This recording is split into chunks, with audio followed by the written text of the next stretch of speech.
তাহলে কি Ballon d'Or পেতে যাচ্ছেন রাফিনিয়া? আর মাত্র কিছু ম্যাচেই হয়ে যেতে পারে ভাগ্য নির্ধারণ। এবার ব্যালন জেতার জন্য সবচেয়ে বেশি ফেভারিট এই ব্রাজিলিয়ান। বার্সেলোনার হয়ে রাফিনিয়া জানপ্রাণ দিয়ে খেলছেন। বার্সা যতবার বিপদে ততবারই ত্রাতা হচ্ছেন তিনি। কাতালানদের হয়ে এই মৌসুমে 50টির বেশি গোলে অবদান রেখেছেন। ছুঁয়ে ফেলেছেন জাতীয় দলের সতীর্থ নেইমারকে।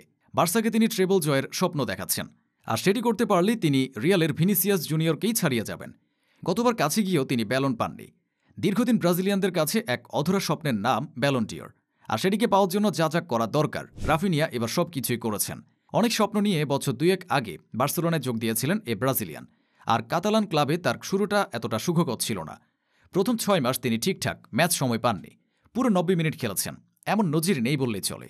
অবশ্য কাতার বিশ্বকাপের পর অবস্থার কিছুটা পরিবর্তন হয়েছে। রাফিনিয়াও নিজেকে মানিয়ে নেওয়ার চেষ্টা করছেন। কিন্তু গত মৌসুমে ইনজুরিতে পড়ার পর তাকে বিক্রি করে দিতে চেয়েছিল বার্সা।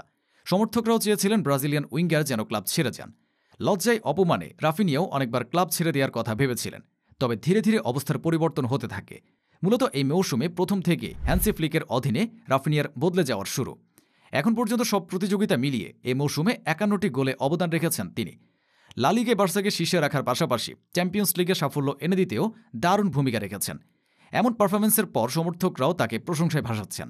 কিন্তু তারপরেও তাকে নিয়ে ততটা মাতামাতি হচ্ছিল না যতটা হয় লামিনে ইয়ামাল, রবার্ট লেভানডফস্কিদের নিয়ে। 1996 সালে ব্রাজিলের শহর পোর্তো আলেগ্রিতে জন্ম নেয় রাফিনিয়া। এই শহরে জন্মেছেন ব্রাজিলিয়ান কিংবদন্তি রোনালদিনিও, যিনি আবার রাফিনিয়ার শৈশবের নায়ক।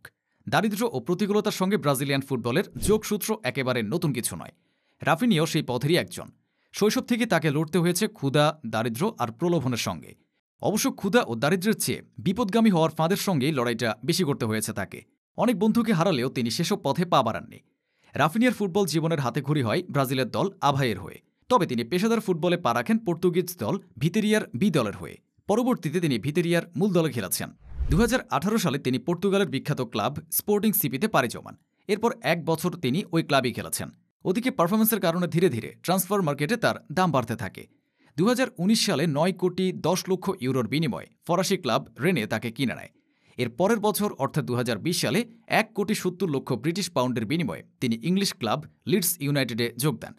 ইংলিশ প্রিমিয়ার লিগে যাওয়ার পর রাফিনিয়ার ভাগ্য বদলে যায়। একে একে তিনি ইউরোপের জায়ান্ট ক্লাবগুলোর নজরে আসেন। তবে তার স্বপ্ন ছিল বার্সার হয়ে খেলার। বার্সাতে যোগ দিয়ে সেই স্বপ্ন পূরণ হয়েছে। 2022-23 মৌসুমের লা লিগা জয়ে ক্লাবের অন্যতম অংশ ছিলেন। তবে আগের যে কোনো সময় থেকে বর্তমানে বার্সার স্কোয়াড বেশি শক্তিশালী। সে বিধ্বংসী দলের নেতৃত্ব দিচ্ছেন রাফিনিয়া। বার্সা সমর্থকদের মতো অসংখ্য ব্রাজিল ভক্ত এখন তাকে নিয়ে স্বপ্ন দেখছে। তার হাত ধরে হয়তো একদিন যেন ব্রাজিলের শিরোপা খরা কাটবে।